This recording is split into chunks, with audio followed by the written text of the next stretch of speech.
إنني بخير. التراب والرطوبة والبرد لا تعني شيء. الدفان الذي أدهشني متمرس على الدفن وكأنه يلعب الورق كما الأمريكيين. حاولت النهوض كثيرا لكني لم أستطع. ليس الموت من منعني بل الشظايا الثقيلة.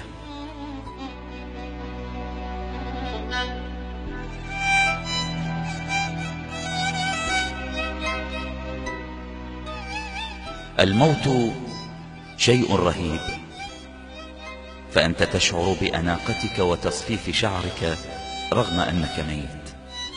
روحي لا تزال تتنفس، شعري ما زال أسود اللون ويلمع حتى في قبري. عندما دخلت إلى المعركة الأولى كنت خائفا من الموت، لكن دعاء أمي العزيزة ساري المفعول. أما في المعركة الثانية بدأ الموت بالانسحاب.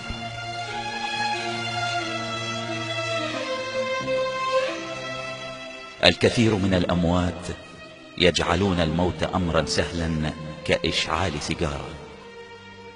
لم أتصور الموت بهذه السهولة والجمال. سرير أبيض وكبير وأوراق بيضاء وقلم. أنا حزين فقط لأني لا أستطيع بعد اليوم أن أضغط لكم إعجابي على تعليقاتكم، وحزين أكثر لأن أمي لن تنام هذه الليلة. ربما ستبرد كثيرا إذا سمعت من بعض الميتين أن البرد هذا العام جاء سريعا وقارصا بعض الشيء. أمي،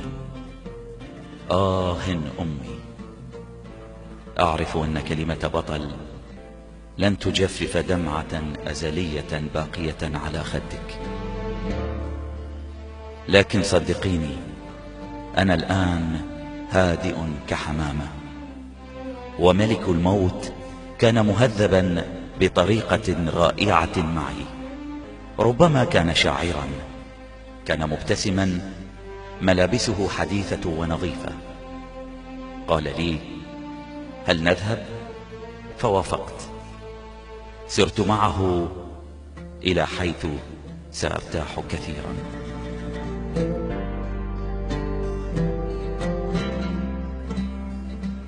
حبيبتي، النسيان أكثر وجعا من أي شيء. إذا ما شعرت أنك بحاجة إلي رددي قصائدي حتى وإن كانت بصوت منخفض. تذكري أنك إلى الآن في ذاكرتي. أصدقائي جميعا تحدثوا عني من وقت لآخر. أرجوكم إذا ما رأيتم فتاة جميلة قولوا لها لو كان عليا هنا اليوم لابتسم، أو لربما لكتب ومضة جميلة عنك.